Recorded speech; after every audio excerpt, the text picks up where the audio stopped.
نحمده ونصلي على رسوله الكريم اما بعد فاعوذ باللہ من الشیطان الرجیم بسم اللہ الرحمن الرحیم۔ معزز سامعین و سامعات، السلام علیکم ورحمۃ اللہ وبرکاتہ۔ میری آپ سبھی سے یہ گزارش ہے کہ آپ ہمارے اس بیان کو پورا ضرور سنیں اور ثواب کی نیت سے آگے دوسروں تک پہنچائیں۔ پچھلے بیان میں آپ نے سنا کہ سیدنا امام حسین پاک اور ان کا مختصر سا خاندان مدینے کو چھوڑ کر مکہ گیا اور مکے سے پھر میدان کرب و بلا کی طرف روانہ ہوا، اور اپنی بیمار بچی صغرا کو امام حسین نے مدینے میں ہی چھوڑ دیا تھا۔ مگر اس پر لوگوں کی عقلیں حیران ہیں۔ کچھ لوگ ہیں جو یہ سوچتے ہیں کہ سیدہ کے لال نے جب مدینہ منورہ سے کوچ کیا تو اہل مدینہ نے بھی آپ کو منع کیا، جب آپ مکہ مکرمہ سے روانہ ہوئے تو مکہ والوں نے بھی آپ کا رستہ روکا، اور پھر صفاح کے مقام پر فرزوق شاعر نے کوفہ جانے سے منع کی اور آپ سے التجا کی کہ آپ کوفہ نہ جائیں۔ رستے میں طرح بن عدی نے عراق نہ جانے کی درخواست کی، اور غرض کے مقام مقام پر لوگ آتے رہے اور آپ کو منع کرتے رہے اور کوفہ کی طرف نہ جانے کا مشورہ دیا، مگر آپ نے نہ مدینہ والوں کی بات پر رکے، نہ ہی مکہ والوں کی درخواست منظور کی، نہ ہی فرزوق شاعر کی التجا مانی، نہ ہی طرح بن عدی کی بات سنی، نہ ہی بکر السعدی کا مشورہ قبول کیا، نہ ہی حر کی بات سنی۔ آخر یہ بات کیا تھی کہ آپ کے دل میں کیا کسی طرح کا کوئی تکبر یا غرور پیدا ہو گیا تھا؟ کیا آپ کی عقل سلیم جواب دے چکی تھی؟ نہیں، ہرگز نہیں۔ اور میری توبہ کہ ایسی باتیں میں نے زبان سے نکالی تو پھر بڑے ہی تعجب کی بات ہے کہ حضرت امام حسین نے کسی کی بھی بات نہیں مانی اور اپنے اٹل ارادے سے آگے بڑھتے ہی رہے۔ ممکن ہے کہ کسی کے پریشان ذہن میں یہ سوال پیدا ہو، کسی بے عقل کی عقل حیران ہو کہ آپ نے ایسا کیوں کیا، مگر مجھے تو اس میں حیرانی اور تعجب ہے کہ وہ ان باتوں پر حیران و پریشان کیوں ہیں۔ تعجب کی بات تو مجھے کوئی نظر نہیں آتی۔ فاطمہ کو لال کو روکنے والے دنیا کے لوگ تھے، وہ اس دنیا میں رہنے والے تھے، اس زمین پر بسنے والے تھے، بلکہ میں تو کہتی ہوں کہ اگر آسمان سے جبریل بھی آ کر آپ کو روکتے تو آپ ان کی بات بھی نہیں مانتے اور آپ نہیں رکتے، اس لیے کہ جب زبان مصطفیٰ سے آپ کی شہادت کی خبر نکل چکی تھی اور یہی نوشتہ تقدیر تھا، تو پھر ان کو روکنے والوں کی حیثیت کملی والے کے مقابلے میں کیا ہو سکتی تھی؟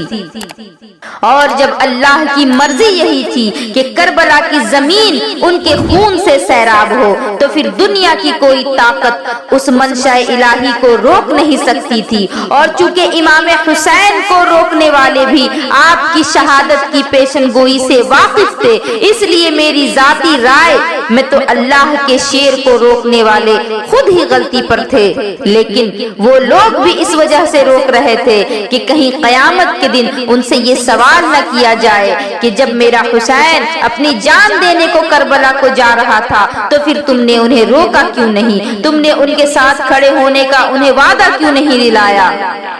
البتہ تعجب ہے تو اس بات پر، اور عقل انسانی حیران ہے تو اس پر کہ یہ کتنی ظلم ظریفی تھی کہ جن لوگوں نے اپنے رسول کے نواسے کو اور اپنے پیشوا کے بیٹے کو سینکڑوں خطوط اور ہزاروں قاصد بھیج کر کربلا بلایا، اور پھر صبح سے شام تک اپنی چھتوں پر چڑھ کر اس کی راہ دیکھتے رہے، اور جنہوں نے حضرت مسلم کے ہاتھ پر بیعت کر کے وفاداری اور جانثاری کا وعدہ کیا اور یزید کی غیر اسلامی حکومت کے خلاف مر مٹنے کا حلف اٹھایا، اہل بیت کی عزت و آبرو کی خاطر جانیں قربان کرنے کا وعدہ کیا، مگر آج جبکہ ان کے نبی کا نواسا، ان کے پیشوا کا بیٹا ایک معزز مہمان کی حیثیت سے سرزمین کوفہ میں داخل ہوتا ہے تو وہی لوگ اس کا استقبال چمکتی ہوئی تلواروں سے کرتے ہیں اور عقیدت و محبت کی بجائے اس کی ضیافت تیروں کی بارش سے کرتے ہیں۔ ان مقدس مہمانوں کو شربت پلانے کے بجائے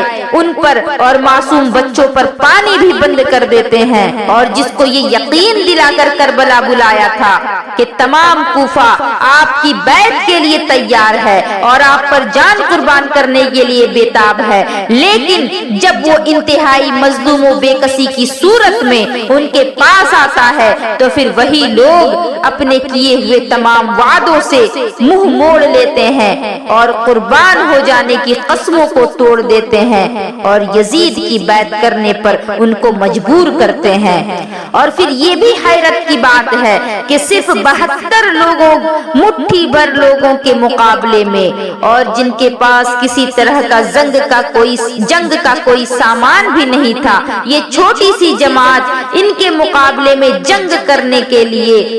22,000 کی فوج آئی۔ تاریخ میں بہت ساری تعداد بیان کی گئی ہے، کچھ نے 18,000 کا ذکر کیا، کچھ نے 20,000 کا ذکر کیا، لیکن 22,000 کی جو تعداد بتائی گئی ہے اس پر زیادہ تر علماء کرام کا اتفاق ہے۔ ادھر 72 نہتے جن میں بوڑھے بھی تھے، بچے بھی تھے، بیمار بھی تھے اور پردہ نشی عورتیں بھی تھی، اور ادھر 22,000 کا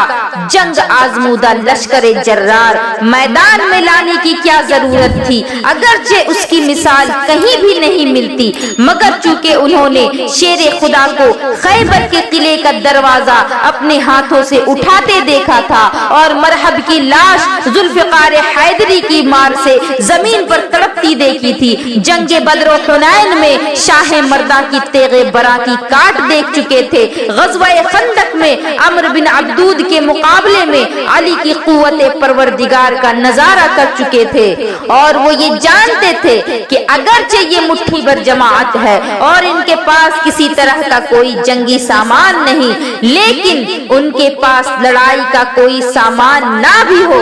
مگر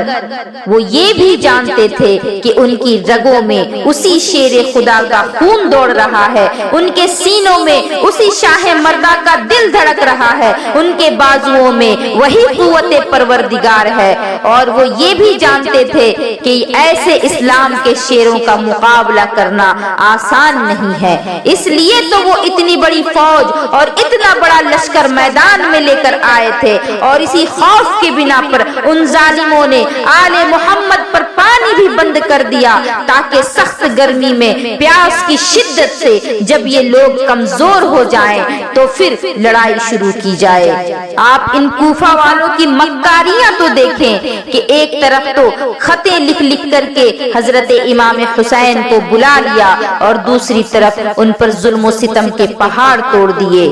عمرو سعد اپنے لشکر کو جب پوری طرح تیار کر چکا اور خیمے لگا دیے گئے تو اس نے مظلوم کربلا حضرت امام حسین رضی اللہ تعالیٰ عنہ سے ملاقات کے لیے قاصد بھیجا، آپ نے منظور کر لیا، اور پھر علیحدہ ایک خیمے میں ایک طرف شرافت اور ایک طرف وحشت کا ملاپ ہوا، نیکی اور بدی کی ملاقات ہوئی۔ امام عالی مقام نے فرمایا کہ میری یہ 3 خواہشیں ابن زیاد تک پہنچا دو، میں واپس لوٹ جاتا ہوں، مگر مجھے مسلمانوں کی کسی سرحد پر بھیج دیا جائے اور میں دمشق جا کر یزید سے خود ملاقات کر کے معاملہ طے کروں گا۔ آخر یہ خواہش امام حسین نے پیش کیوں کی؟ کیا یہ کسی ڈر کی وجہ سے تھی یا جان کے خطرے کی پیش نظر آپ نے ابن زیاد سے یہ بات کہی؟ نہیں، ہرگز نہیں، بلکہ اتمام حجت کی بنا پر آپ نے ایسا کیا تاکہ کوئی حجت باقی نہ رہ جائے اور بعد میں لوگوں کو کہنے کا موقع نہ ملے، اور اس لیے آپ نے ایسا کیا تاکہ امن و سلامتی کے دامن میں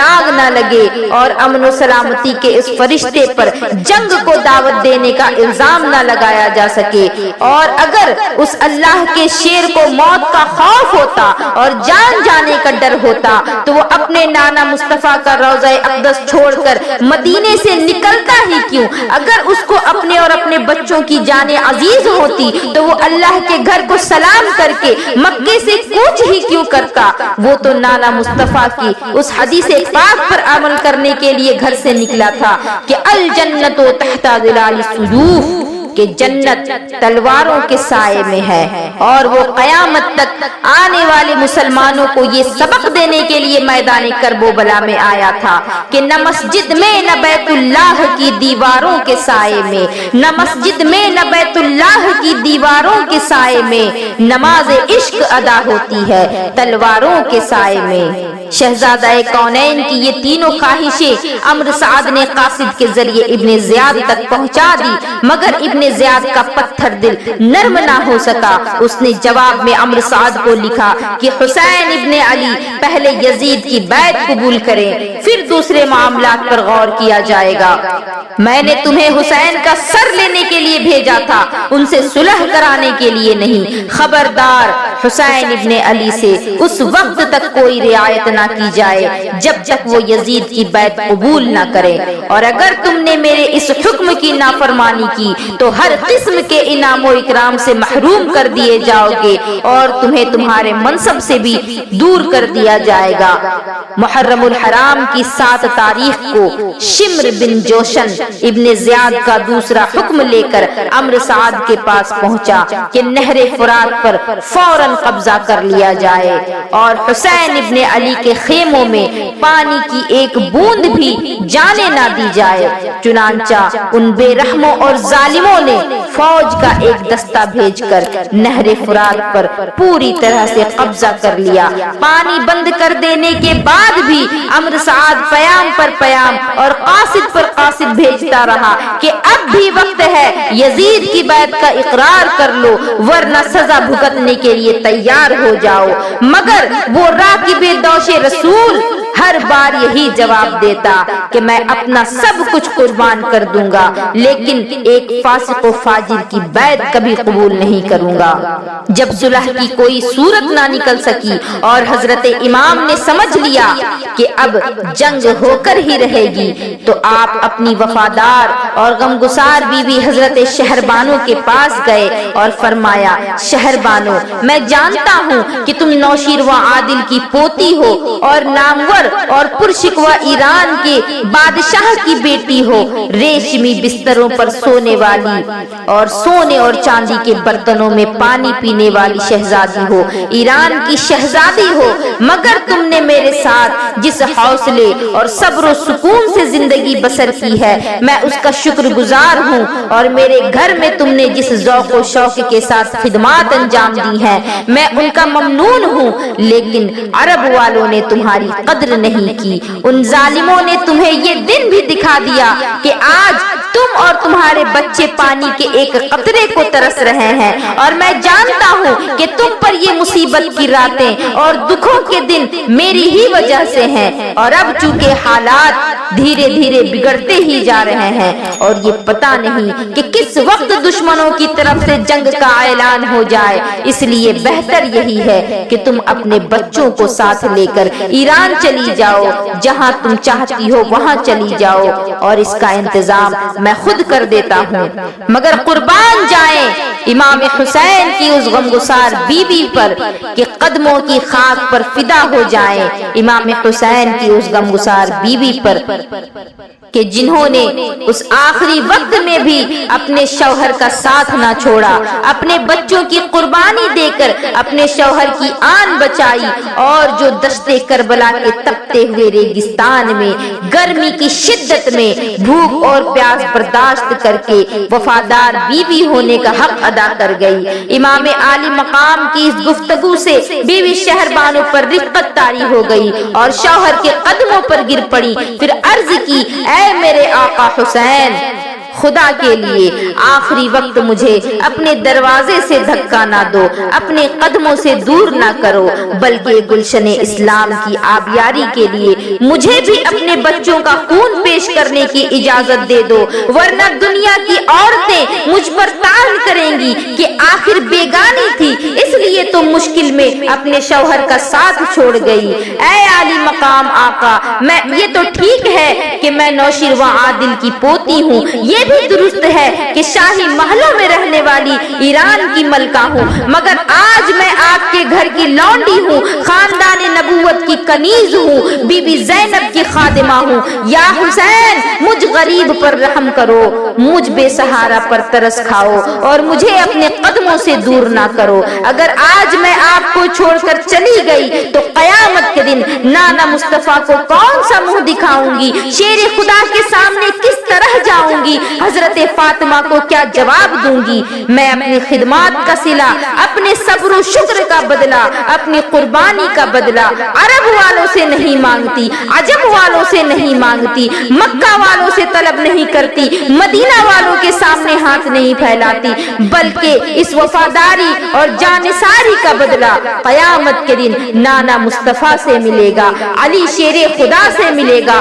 خاتون جنت سے لوں گی۔ جب حشر کے اس عرصۂ داروگیر میں جب ہر طرف نفسی نفسی کی پکار ہوگی، اس دن میرے سر پر بی بی فاطمہ کی چادر کا سایہ ہوگا، میرے ہاتھوں میں شیر خدا کا دامن ہوگا اور نگاہوں میں حسن مصطفیٰ کے جلوے ہوں گے۔ کون شہر بانو جو حضرت عمر کے دور خلافت میں ایران کی فتح کے بعد مال غنیمت میں ایک کنیز کی حیثیت سے مدینہ آئی تھی، اور مدینہ منورہ کے ہر مسلمان کی یہ خواہش تھی کہ شہر بانو میرے نکاح میں آئے، یہاں تک کہ حضرت عمر کے بیٹے حضرت عبداللہ کی بھی یہ تمنا تھی، مگر قربان جائیں حضرت عمر کی اس دور رس نگاہ پر اور صدقے جائیں ان کی نکتہ شناس مزاج کے کہ جب شہربانوں کی باری آئی تو حضرت عمر نے فرمایا کہ آج سے پہلے شہربانوں دنیا کی شہزادی تھی،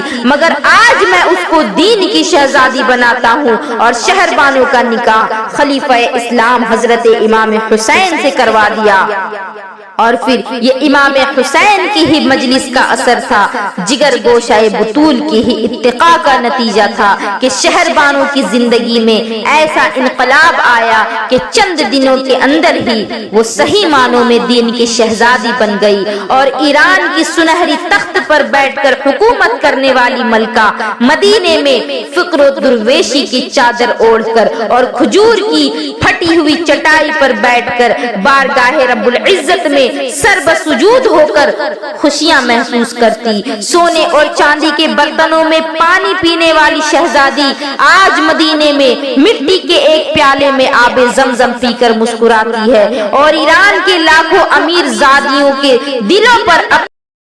اپنی آنکھوں کی جنبش سے لرزہ پیدا کر دینے والی ملکہ آج مدینے میں خاندان نبوت کی کنیز بن کر فخر محسوس کرتی ہے۔ حضرت امام حسین کے دل پر بی بی شہربانوں کی درد بھری گفتگو سے رقت طاری ہو گئی، آنکھوں سے اشک جاری ہو گئے۔ امام حسین نے عشاء کی نماز کے بعد آپ کے ساتھ جتنے بھی لوگ گئے تھے ان سب کو بلایا، سب کے ساتھ بیٹھے اور پھر فرمایا کہ آپ لوگ جو میرے ساتھ آئے ہیں، آپ سبھی جانتے ہیں کہ ہم کس مصیبت کا سامنا کر رہے ہیں، اور جو صبح ہوگی اگلی صبح ہمیں جنگ کرنی ہے اور ہمیں اپنی جانوں سے ہاتھ دھونا پڑے گا، ہمیں اپنی جان خدا کی راہ میں قربان کرنی ہوگی، لیکن اس کے لیے میں آپ کو مجبور نہیں کرتا، آپ میں سے جو کوئی بھی جانا چاہیں وہ بخوشی جا سکتے ہیں، میری طرف سے کوئی روک ٹوک نہیں، آپ سبھی کو اجازت ہے، انہیں جنگ میرے ساتھ کرنی ہے، ان کی دشمنی میرے ساتھ ہے، وہ میرے خون کے پیاسے ہیں، آپ کو اپنی جانیں دینے کی کوئی ضرورت نہیں، آپ سبھی کو اجازت ہے، اگر آپ جانا چاہیں تو میں ابھی چراغ بجھا دیتا ہوں، اور چراغ جب بجھ جائے تو اندھیرے میں آپ لوگ خاموشی کے ساتھ نکل جائیں، میں کسی پر کسی طرح کا کوئی زور اور زبردستی نہیں کرتا۔ امام عالی مقام کی یہ گفتگو سن کر کے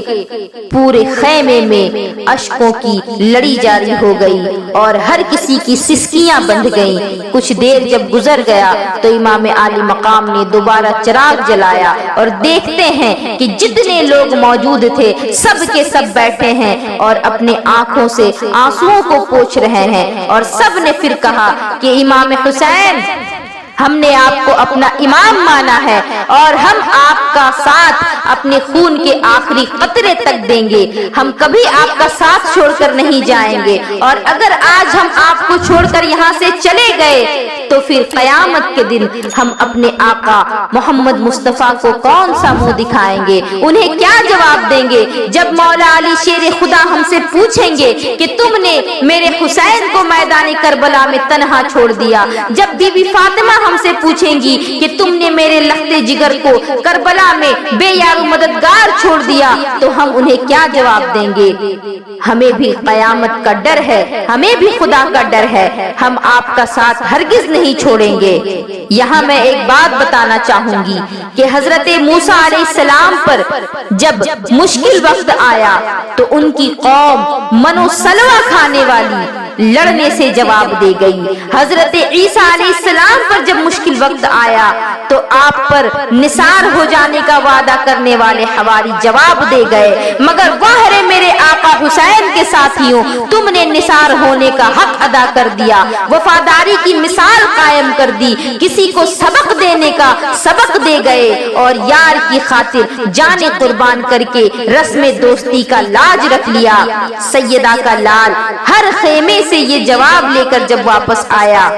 سیدہ کا لال ہر خیمے میں گیا لوگوں کا حال پوچھنے کو, تو ہر طرف سے العطش العطش کی صدائیں بلند ہو رہی تھی, یعنی ہر کوئی پیاس سے تڑپ رہا تھا. خیموں میں ایک کوہرام مچا ہوا تھا, بوڑھے ہانف رہے تھے, جوان تڑپ رہے تھے, بچے بلک رہے تھے, بیویاں آہیں بھر رہی تھی. اور پھر فاطمہ کے لال نے اپنی پرنم آنکھوں سے وہ دردناک منظر بھی دیکھا کہ بی بی شہربانو کی گود میں چمنستان زہرا کا ایک پھول جو گرم لو کے تھپیڑوں سے کملا چکا تھا, اپنی ماں کی آغوش میں پیاس سے تنگ آ کر بلک رہا تھا. شہربانو اپنے دامن سے اسے اپنے لختے جگر کو اپنے دامن میں لیے ہوئے تھی اور پنکھا جھل رہی تھی. ننھا سا بچہ پانی کی ایک بوند کے لیے منہ کھولتا اور پھر پیاسی زبان نکال کر ماں کو دیکھتا. ماں چاہتی کہ اپنے آنسوؤں کے چند قطرے ہی بچے کے حلق میں ڈال دیے جائیں, مگر بے ہوشی کی وجہ سے بچے کی گردن ڈھلک جاتی اور ماں پھر اپنے جگر گوشے کو اپنے کلیجے سے لگا لیتی. علی کا لاڈلا یہ غمناک منظر دیکھ کر ان کے آنکھوں میں آنسو آ گئے. باہر نکلنے ہی والے تھے کہ پیچھے سے ٹھنڈی ہوا کا ایک جھونکا آیا. جب پیچھے گھوم کر دیکھا تو بہن کی شفقتیں دیکھ کر بےتاب ہو گئے. آسمان کی طرف نگاہ اٹھائی اور عرض کی, اے میرے مولا, امتحان بڑا سخت ہے, صبر کی توفیق عطا فرما. بہن کو تسلی دے کر آگے بڑھے تو شہزادہ علی اکبر سامنے کھڑے تھے, جن کے لب خشک ہو چکے تھے, حلق میں کانٹے نکل چکے تھے, جی گھبرایا ہوا تھا اور جسم کمزور ہو چکا تھا, مگر 18 سال کا نوخیز جوان باطل کے مقابلے میں شمع حق جلانے کے لیے اپنا خون دینے کو تیار تھا. اپنے دل کے ٹکڑے کو بھی حوصلہ دے کر آگے بڑھے کہ بہن زینب کے دونوں بچے اون و محمد پاؤں سے لپٹ گئے, قدموں کو بوسہ دیا. نواسہ رسول نے بچوں کو اٹھایا اور نقاہت اور کمزوری کی وجہ سے بڑے مشکل سے وہ کھڑے ہوئے. گرمی کی تپش سے چہرے جھلس رہے تھے, پیاس کی شدت سے لبوں پر پپڑی جم چکی تھی. شاید مامو جان سے پانی کے چند قطروں کی بھیک مانگتے, مگر ماں نے اشارے سے سمجھا دیا کہ بیٹوں خبردار, حرف شکایت زبان پر نہ آئے. سیدہ کے جائے ہو, ہمت سے کام لو اور مامو کا ساتھ دو. حضرت امام پاک ابھی بہن کے بچوں کو پیار ہی کر رہے تھے کہ سامنے بھائی کا بیٹا حسن کا بیٹا قاسم گردن جھکائے بڑھا اور ادب کے ساتھ کھڑا ہو گیا. قاسم کو دیکھا تو بھائی حسن کی صورت آنکھوں میں پھر گئی, اور پھر بھائی حسن کی وہ وصیت یاد آ گئی کہ حسین, یہ قاسم میری امانت ہے جو تیرے حوالے ہے. جگر گوشائے رسول نے دیکھا کہ کمزوری کی وجہ سے قاسم کے پاؤں لڑکھڑا رہے ہیں. قاسم کو بغل میں لیا، پھر آسمان کی طرف دیکھا اور عرض کی، اے میرے خالق و مالک، اے خالق کائنات، آزمائش بڑی سخت ہے، بڑی شدید ہے، مجھے ثابت قدم رکھنا۔ یا حسین تیرے صبر پر قربان، یا شبیر تیرے حوصلے پر نثار، یا امام تیرے استقلال کو سلام، یا سید تیرے عزم پر فدا کہ تو نے دل دہلا دینے والے اس دردناک منظر کو اپنی آنکھوں سے دیکھا جو دل انسان کو تو کیا پتھر کو بھی ٹکڑے ٹکڑے کر دیتا، مگر تیرے پاؤں میں لغزش نہ آئی۔ قربان جائیں امام حسین پر کہ انہوں نے اپنا پورا گھر بار لٹا دیا لیکن مذہب اسلام کے نام پر داغ آنے نہ دیا۔ معزز سامعین و سامعات، آپ نے ملاحظہ فرمایا کہ کس قدر درد کا مقام تھا، کتنا بڑا امتحان تھا، مگر امام حسین اور ان کے گھر والوں نے ثابت قدمی دکھائی اور حق و باطل کی جنگ میں حق کے ساتھ کھڑے رہے۔ اب انشاءاللہ العزیز اللہ نے توفیق دی تو پھر اس کے آگے بھی کربلا کا منظر بیان کیا جائے گا۔ ہمارے اس بیان کو آپ لوگ زیادہ سے زیادہ شیئر کریں ثواب کی نیت سے، تاکہ مظلوم کربلا امام حسین کے ساتھ جو واقعات پیش آئیں ان کو ہر کوئی جان سکے۔ وآخر الدعوانا ان الحمدللہ رب العالمین وما علینا الا البلاغ۔ السلام علیکم ورحمۃ اللہ وبرکاتہ۔